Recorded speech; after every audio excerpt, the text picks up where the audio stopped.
Hi everyone, Isha here. What an exhilarating qualifying session we saw at Singapore today. I think that out of all of the qualifiers this season, this was my personal favorite. Um, so many shocking things we saw today, so many exciting things that I'm looking forward to seeing happen tomorrow as well. But before I get into my thoughts on the qualifying session of today, I do want to make a quick statement that any thoughts I share and, the stats that I'll talk about, they're all before the FIA puts out, final penalties, because I know that some drivers are still under investigation. And if the FIA does put out all of the penalties that we've heard about, the starting lineup for tomorrow could look vastly different. So that's why, to not make it too complicated, I'm just going to be focusing on the starting lineup that we see as of today's qualifying sessions and the results from today. So let's start with the hot topic, Red Bull. What a disastrous and depressing weekend for Red Bull and for Red Bull fans.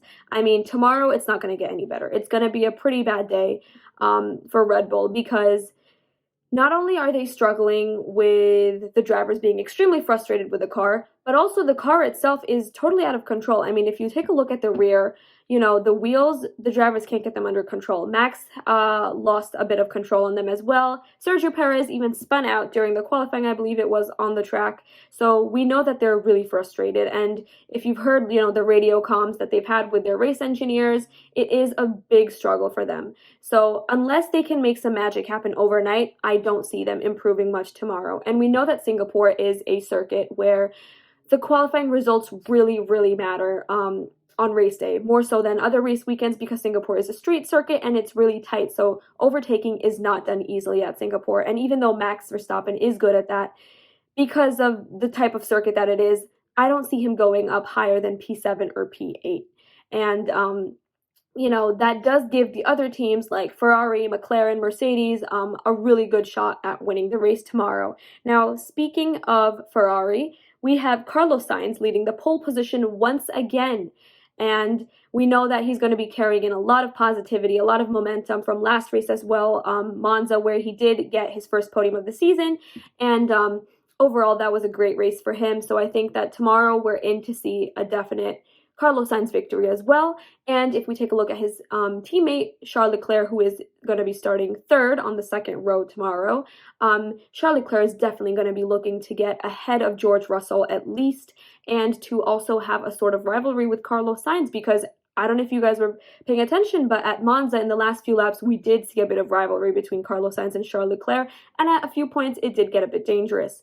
But considering how tight the circuit is, maybe their team principal won't let them battle it out like he did in Monza, but I think we're definitely going to see the Ferraris up on the podium, if not both, at least one of them.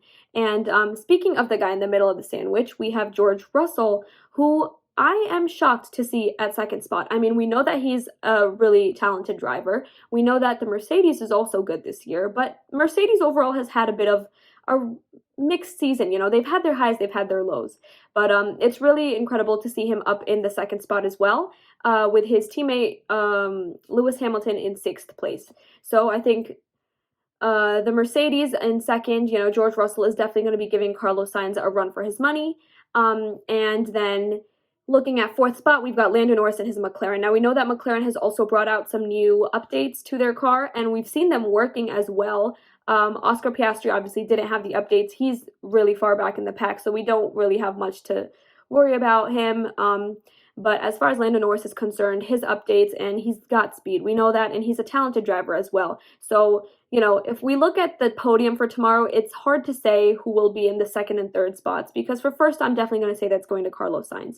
But for second and third, I think it's a tough race between George Russell, Charles Leclerc, Lando Norris, and possibly even Lewis Hamilton. So I think it's going to be a very interesting and surprising race tomorrow. And another team I wanted to talk about was AlphaTauri, specifically Liam Lawson. Now, Liam Lawson I have also mentioned in some of my past videos, and I think that he is an incredible Formula One driver. I mean, since he's come on to drive instead of Daniel Ricciardo, he has been doing a phenomenal job.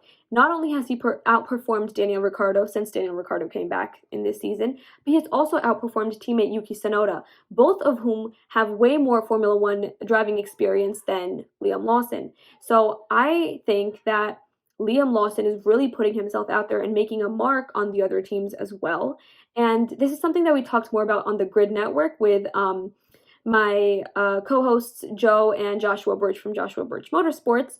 But basically something we were talking about was a possibility of Liam Lawson having a full-time seat in Formula One for the 2024 season. Now, we know that Max Verstappen is definitely driving for Red Bull, and we know that I think Red Bull has put out some sort of tentative contract or has stated that they have a contract in place with Sergio Perez for next season, but we know that these things can change really fast, and with Liam Lawson being thrown into the AlphaTauri Red Bull mix, I think that we could see a potential Liam Lawson and Yuki Tsunoda AlphaTauri partnership, as well as a Daniel Ricciardo and Max Verstappen partnership. Now, things could be switched around the other way as well. We could see Liam Lawson and Max Verstappen or Daniel Ricciardo and Yuki Tsunoda. But I think that Liam Lawson's definitely got a good chance at one of those two seats. And if not this season, then definitely in the future, we will be seeing him come to Formula One as a permanent driver for a team or as a full-time driver, because he has been doing a phenomenal job so far.